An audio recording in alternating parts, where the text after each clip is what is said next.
हाँ तो मेरे प्यारे बच्चों, आज हम आपके लिए क्लास 12 हिस्ट्री का राजा किसान और नगर। इससे पहले आपको राजा किसान और नगर का शॉर्ट क्वेश्चन कराया गया था, 12 से 13 क्वेश्चन। तो आज हम आपको कराने वाले हैं राजा किसान और नगर का लॉन्ग क्वेश्चन। क्या कराने वाले हैं? लॉन्ग क्वेश्चन, वो क्वेश्चन इंपॉर्टेंट क्वेश्चन जो एग्जाम में आने वाला है। बस 3 क्वेश्चन मेरे प्यारे बच्चे। कितना क्वेश्चन? ये 3 क्वेश्चन करके जाना। मैं कह रहा हूं आपको, आप इस 30 क्वेश्चन को कर लो और जो हम शॉर्ट क्वेश्चन दे उसको कर लो। इसके बाद हम ऑब्जेक्टिव करा देंगे, बस चैप्टर खत्म। इतना ही तैयारी करो, आपका फुल तैयारी हो जाएगा। जो भर भर दिन पढ़ते रहता है, बस आपको हम जितना बोले 3 लेक्चर एक चैप्टर में, कहानी खत्म। चले तो आज हम कराने वाले हैं मात्र 3 क्वेश्चन राजा किसान नगर का हिस्ट्री का क्लास 12 का। 3 ही वीडियो, 3 ही क्वेश्चन डालेंगे और इसी में से आने वाला आप देख के लेना, ठीक है। चलिए तो आज हम करने वाले हैं चैप्टर नंबर है 2 राजा किसान और नगर। चैप्टर नंबर 2 है मेरे प्यारे बच्चे राजा किसान और नगर, भैरी भैरी दीर्घ उत्तरी प्रश्न, ठीक है। बस इसी में से प्रश्न पूछेगा, हम यहाँ लिख भी दिए हैं, बस इसी में से प्रश्न पूछेगा। ये लेक्चर नंबर 2 है। लेक्चर नंबर कितना मेरे प्यारे बच्चे? 2। सर इससे पहले 1 में, तो 1 में आपको शॉर्ट क्वेश्चन कराया, यानी 2 नंबरिया कराए थे, और आज हम कराने वाले हैं 5 नंबरिया। बस 5 नंबरिया में एक क्वेश्चन आपसे इसी से आने वाला, ठीक है। चलिए तो मेरा चैनल का नाम है टेस्ला आर्ट्स विद्या। टेस्ला आर्ट्स विद्या याद रखिएगा, इस चैनल को सब्सक्राइब कर ले। अगर आप चाहते हैं कि आपको हिस्ट्री का पूरा, होम साइंस का पूरा मिले, इकोनॉमिक्स का भी मिले, तो आप चाहते हैं कि सबका वीडियो मिले, तो आप मेरे चैनल को जरूर सब्सक्राइब कर ले, प्लीज जरूर सब्सक्राइब कर लिए, ठीक है। तब बहुत मेहनत से आपको इंपॉर्टेंट क्वेश्चन, यानी बहुत रिसर्च करके बाद क्वेश्चन लाते हैं जो कि एग्जाम में आने वाला है। जो कम समय में तैयारी करना है उसके लिए तो और आराम हो जाएगा, ठीक है। चलिए कौन बच्चों के लिए? बिहार बोर्ड के बच्चों के लिए। तो राजा किसान नगर इंपॉर्टेंट क्वेश्चन आंसर करने वाले हैं 2026 एग्जाम के लिए। लॉन्ग क्वेश्चन आंसर क्या है? Long question answer. तो आइए मेरे प्यारे बच्चे, पहला क्वेश्चन है आपका, चंद्रगुप्त मौर्य की जीवनी, याद रखिएगा, जीवनी एवं उसकी उपलब्धियों को बताएं। चंद्रगुप्त मौर्य की जीवनी और उसके उपलब्धियों को बताना है आपको। चलिए कैसे बताते हैं, आइए। चंद्रगुप्त मौर्य भारत के महान सम्राटों में से एक थे। चंद्रगुप्त जो मौर्य था भारत का महान सम्राट था उस समय का, और उसमें से एक था। उनका जन्म लगभग 345, याद रखिए 345 ईसा पूर्व, याद रखिएगा। सर ये ईसा पूर्व का मतलब क्या होता है? ये समझ लो बाबू, ये है ईसा मसीह का जन्म। ये मान लेते हो इसको बेस, यहाँ पे ईसा मसीह का जन्म हुआ। इससे पहले जो बीतेगा उसको ईसा पूर्व कहते हैं। मान लेते हैं 3000 ईसा पूर्व, इसके बाद 3000 के बाद 2000 आएगा, फिर 1000 आएगा, फिर यहाँ 0 हो जाएगा, तो इसके आगे चलेगा, इसके बाद ईस्वी आ जाएगा। क्या आ जाएगा? ईस्वी। याद रखिए ईसा मसीह जन्म से पहले ईसा पूर्व बोलते हैं, ईसा मसीह के जन्म के बाद उसको ईस्वी बोला जाता है, ठीक है। चलिए तो कब 300 लगभग जन्म, इसका जन्म 345 ईसा पूर्व में हुआ, यानी ईसा मसीह के जन्म से पहले हुआ था, ठीक है। वे बचपन से ही साहसी भी था और बुद्धिमान भी था। उनकी शिक्षा दीक्षा प्रसिद्ध गुरु चाणक्य, याद रखिए उसकी शिक्षा कौन किया था? प्रसिद्ध गुरु चाणक्य, इसको हम कौटिल्य भी जानते हैं, ने की थी। चाणक्य ने ही उनमें नेतृत्व और राजनीति की समझ विकसित की। चाणक्य ने ही उसको इतना अच्छा से नेतृत्व किया कि वह राजनीतिक समझ सब कुछ सीख गया। चंद्रगुप्त ने पहले नंद वंश, याद रखिए पहले किसको आ रहा है? नंद वंश को पराजित कर मौर्य साम्राज्य की स्थापना किया, है ना। कब किया? 322 ईसा पूर्व में। कब किया? 322 ईसा पूर्व में की। उनका साम्राज्य उत्तर से लेकर दक्षिण तक था। किसका साम्राज्य? मौर्य साम्राज्य है ना, चंद्रगुप्त मौर्य का साम्राज्य उत्तर से लेकर दक्षिण और पूर्व से लेकर पश्चिम तक फैला हुआ था। इतना महान था चंद्रगुप्त मौर्य। तो आपको जीवनी पूछा मेरे प्यारे बच्चे, जीवनी में आपको यहाँ से यहाँ तक लिखना जरूरी है ना। तो इसका जन्म का महान सम्राट था, कब जन्म हुआ, है ना, कब साम्राज्य स्थापित किया, किसको हराया, इसका शिक्षा गुरु कौन थे, तो ये सब आपको जीवनी में लिखना अनिवार्य है। क्या मेरे प्यारे बच्चे समझ में आया? आगे चलते हैं। उन्होंने आगे फिर कहा जीवनी, उन्होंने सिकंदर के सेनापति, यानी उस समय सिकंदर बहुत महान सम्राट थे, है ना, पूरे विश्व का सबसे बड़ा सम्राट थे। उसके सेनापति जो सेल्यूकस निकेटर, याद रखिए सेल्यूकस निकेटर को हराया और पश्चिमी भारत को अपने अधीन ले लिया, यानी उसको हराकर पश्चिमी जो भाग था उसको भी अपने अधीन ले लिया। उसके बाद उन्होंने सेकुलस की पुत्री, याद रखिएगा उसकी पुत्री नाम था हेलिना, से विवाह कर लिया। यानी उसको हराने के बाद उसकी पुत्री से क्या कर लिया? विवाह कर लिया, जिससे दोनों मित्र में मित्रता स्थापित हुई। दोनों में क्या हो गया? दोस्ती स्थापित होगी।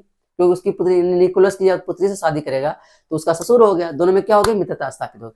अपने शासनकाल में उन्होंने एक सुदृढ़ प्रशासन, शक्तिशाली सेना और सुव्यवस्था है ना शासन व्यवस्था बनाई, है ना, सुव्यवस्थित शासन व्यवस्था बनाई। उनके शासनकाल में कानून और व्यवस्था बहुत ही मजबूत था। किसके नेतृत्व में बोल रहे हैं, मौर्य साम्राज्य के बारे में बता रहे हैं। ये सब उनकी जीवनी आपका बता रहे हैं।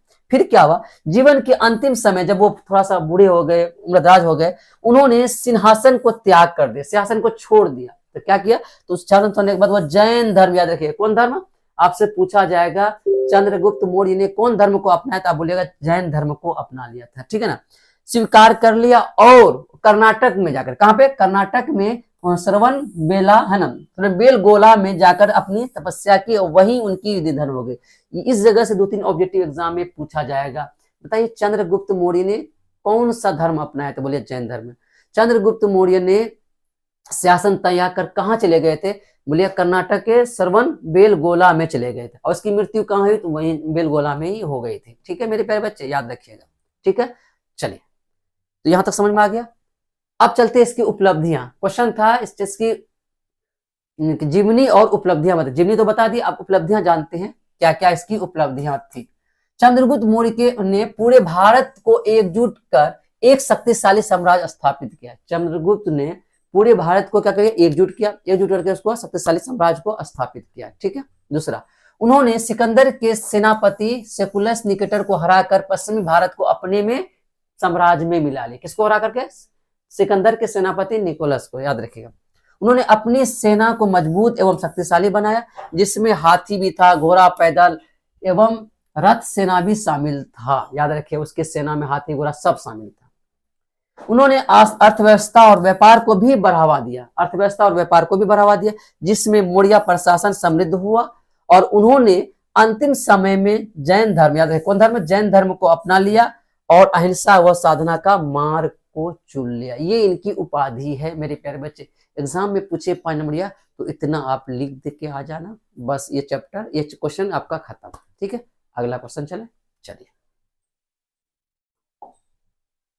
किसी को पीडीएफ चाहिए तो आप हमको कमेंट करके बताइएगा, सर हमको इसका पीडीएफ चाहिए, और मेरे व्हाट्सएप नंबर पे आप है ना भेज देंगे, ठीक है। मगध साम्राज्य के उत्थान के क्या कारण थे, उत्थान यानी उत्थान मतलब मगध साम्राज्य का मतलब उतना बड़ा साम्राज्य होने का कैसे हुआ, उसके बारे में बताइए। मगध साम्राज्य छोटा से बड़ा कैसे बना, इसी को बोलते उत्थान, उसके बारे में बताइए। मगध प्राचीन भारत का सबसे शक्तिशाली महाजनपद था। आपसे पूछा जाएगा मतलब सबसे शक्तिशाली महाजनपद कौन था, मगध ही था। सबसे शक्तिशाली महाजनपद था, जो आगे चलकर एक विशाल साम्राज्य बन गया। देखिए, जनपद से आगे चलकर एक विशाल साम्राज्य बन गया। इसका उत्थान, याद रखिए, इसके उत्थान के निम्नलिखित कारण थे, यानी मगध साम्राज्य के उत्थान के निम्नलिखित कारण थे। क्या क्या कारण थे, पहला था राजनीतिक कारण, यानी कि राजनीतिक कैसा था उसका कारण। हर्यक वंश, शिशुनाग वंश और नंद वंश एक मजबूत प्रशासन चलाया। इससे पहले जो हर्यक वंश आया, शिशुनाग वंश आया, नंद वंश आया, इन लोगों ने बहुत मजबूती से इसको क्या करा, चलाया, ठीक है। दूसरा कारण, इसके अलावा अजातशत्रु, बिंबिसार जैसे कुशल शासकों ने भी मगध साम्राज्य को अच्छे से विस्तार किया। इसके बाद ये सब जो आया, ये सब भी अच्छे से इसको विस्तार किया। दूसरा, भौगोलिक स्थिति, याद रखिएगा, यहाँ की जो भौगोलिक स्थिति थी बहुत ही अच्छा था। मगध गंगा नदी के किनारे स्थित था। मगध कहाँ स्थित था, गंगा नदी के किनारे स्थित था, जो व्यापार और कृषि के लिए उपयुक्त थी। व्यापार और कृषि के लिए क्या था, बहुत ही उपयुक्त था, ठीक है। चलिए, तीसरा है खनिज संसाधन, यानी मगध साम्राज्य में खनिज का प्रचुर मात्रा में पाया जाता था। मगध में लोहे, तांबे का भंडार था, जिससे शस्त्र और औजार बनाने में मदद मिला, यानी औजार शस्त्र बनाने में मदद हुआ, जिससे क्या होगा, वो उसका सेना क्या हो गया, मजबूत हो गया, ठीक है। चलिए, उपजाऊ भूमि, यहाँ की भूमि क्या थी, बहुत ही उपजाऊ थी। मगध की भूमि बहुत ही उपजाऊ थी, जिससे अच्छी फसलें होती थी और लोगों को भोजन में कमी नहीं होती थी। यार अच्छी फसल होगा तो भोजन में कमी होगा ही नहीं, तो भोजन में कमी नहीं होती थी। तीसरा, सशक्त नेतृत्व, यानी नेतृत्व सशक्त होता। मगध के शासकों का सौसाना कुशल नेतृत्व प्रदान किया और अपनी सेना को मजबूत बनाया। मगध का जो था शासक कुशल नेतृत्व बनाया और अपनी सेना को क्या बनाया, मजबूत बनाया। ये सब इनका क्या था, आपको याद रखिएगा, उत्थान के कारण। इन्हीं कारणों से मगध साम्राज्य का उत्थान हुआ और यह प्राचीन भारत का एक शक्तिशाली साम्राज्य बन गया। क्या बन गया? शक्तिशाली साम्राज्य बन गया। हाँ तो मेरे प्यारे बच्चे अगर पूछे तो इतना ही लिख के आ जाना, एक भी नंबर कटने वाला नहीं है। ठीक है, बहुत आसान शब्दों में आपको बताया गया। चलिए अब ये लास्ट क्वेश्चन है, आपको हम क्या बताए थे, मात्र 3 क्वेश्चन कराएंगे, यही तीनों में से कोई एक तो आने वाला है। ठीक है, मौर्य प्रशासन की जानकारी दे। ज्यादातर चांस मेरे प्यारे बच्चे सेकंड, इन मगध साम्राज्य को उत्थान कर आने की संभावना ज्यादा है। ठीक है, आइए मौर्य प्रशासन की जानकारी दें। मौर्य प्रशासन एक केंद्रीकृत प्रणाली थी जिसमें राजा सर्वोच्च होता था, यानी इसमें क्या था, राजा सर्वोच्च माना जाता था। इसकी मुख्य विशेषताएं इस प्रकार, इसमें क्या क्या विशेषताएं थी मौर्य प्रशासन में, इसकी विशेषताएं यहाँ पे दिया हुआ। पहला केंद्रीय प्रशासन था, पहला क्या था, केंद्रीय प्रशासन था। इसमें राजा, मंत्री परिषद और नौकरशाही द्वारा शासन किया जाता था। और इसमें जो मंत्री परिषद था, इसका काम था राजा को सलाह देना था। जो मंत्री परिषद का काम था, राजा को क्या करना था, सलाह देना था। चले आगे चले। दूसरा प्रांतीय प्रशासन, शासन। पहला था केंद्रीय प्रशासन, दूसरा प्रांतीय शासन। साम्राज्य का 4 प्रांतों में विभाजित, यानी साम्राज्य को क्या बनाते, 4 प्रांतों में विभाजित कर दिया था। ठीक है, सब पहला उज्जैन, तक्षशिला, कलिंग और स्वर्णगिरी, याद रखिए ये 4 को मतलब प्रांतों में बांट दिया था प्रांतीय प्रशासन। ठीक है, चलिए तीसरा क्या है आपका, ये 3 है, पहला दूसरा तीसरा, याद रखिएगा, है ना। स्थानीय प्रशासन, ग्राम और नगर की प्रशासन के लिए अलग अलग व्यवस्था थी, यानी ग्राम के लिए अलग, नगर के लिए अलग, प्रशासन के लिए अलग अलग व्यवस्था थी। ठीक है, जिसमें से ग्रामीण और नगर पालिकाएं शामिल होते थे। ग्रामीण लोग ग्राम के लोग, गांव के लोग ग्रामीण, और शहर के लोग नगर पालिका में शामिल होते थे। ठीक है, ये सब इनका मौर्य प्रशासन की मतलब तरीका था। ठीक है, चलिए आगे चलते हैं। न्याय प्रणाली, याद रखिए क्या चौथा, न्याय प्रणाली, याद रखिए मेरे प्यारे बच्चे। न्यायालयों, है ना, न्यायालयों की स्थापना की गई थी जिसमें राजा सर्वोच्च न्यायाधीश होता था, यानी एक न्यायालय बनाया गया था, सब लोग वहां जमा होते थे, जिसका जो गलती करता था वहां अंतिम फैसला किसका होता था, राजा का होता था। ये किसी मौर्य प्रशासन में था। ठीक है, राजस्व प्रणाली, यानी पैसे, यानी राजस्व मतलब टैक्स वसूली, पैसा वसूली, वो भी प्रणाली बनाया गया था। राज्य की आय का प्रमुख स्रोत उसका भूमि से कर था, आयात निर्यात कर था, ये और दंड थे, यानी दंड मतलब कोई गलती के उससे दंड के रूप में वसूल करते थे। ये इनके आय का स्रोत था, राजस्व का प्रणाली था। और छठा सैन्य व्यवस्था, उनका सैन्य व्यवस्था। मौर्य प्रशासन में एक विशाल सेना थी जिसमें पैदल सेना, है ना, घुड़सवार सेना, हाथी और रथों की, है ना, सुसज्जित थी, यानी उसका एक सुव्यवस्था बना हुआ था, एक अच्छे तरीके से बनाया रखा हुआ था। और लास्ट इंपॉर्टेंट आपका गुप्तचर व्यवस्था, यानी मौर्य प्रशासन में गुप्तचर व्यवस्था भी था, जिसको हम लोग आज बोलते हैं राव, पाकिस्तान में ISI, है ना, जैसे अलग होता है, मतलब अमेरिका का अलग होता है, जिस तरह उस तरह का उस समय भी गुप्तचर व्यवस्था था। किसके समय में, मौर्य प्रशासन के समय में। मौर्य प्रशासन में गुप्तचर का जाल बिछा हुआ था। गुप्तचर का क्या बिछा हुआ था, जाल बिछा हुआ था, जो राज्य की सुरक्षा और शांति बनाए रखने में मदद करता था। राज्य की सुरक्षा और शांति बनाए रखने में क्या करता था, मदद करता था।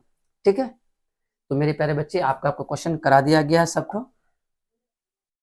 ये 3 क्वेश्चन आपको मात्र कर लेना है, और शॉर्ट क्वेश्चन में जितना दी उतना कर लेना। इस चैप्टर से इससे बाहर नहीं आएगा तो नहीं आएगा, आप जाके देख लेना, और दे करके एग्जाम दे के आना, देखना इसी में से ही क्वेश्चन आने वाला है, अच्छे से पढ़ लिएगा। ठीक है, अगर वीडियो अच्छा लगा हो तो चैनल को जरूर सब्सक्राइब करिए। ठीक है, और सब्सक्राइब करके अपने दोस्तों को बताइए, एक ऐसा चैनल है टेस्ला आर्ट्स विद्या, जिसमें हमको हर एक क्वेश्चन, ऐसा क्वेश्चन बता रहा है जो एग्जाम में इस बार आने वाला है। ठीक है, और कमेंट करके जरूर बताइएगा। ठीक है, धन्यवाद। ये मेरा नंबर है, PDF चाहिए इस पे, आपको PDF चाहिए तो आप इस पे आप क्या कर सकते हैं, व्हाट्सएप कर सकते हैं। ठीक है, चलिए।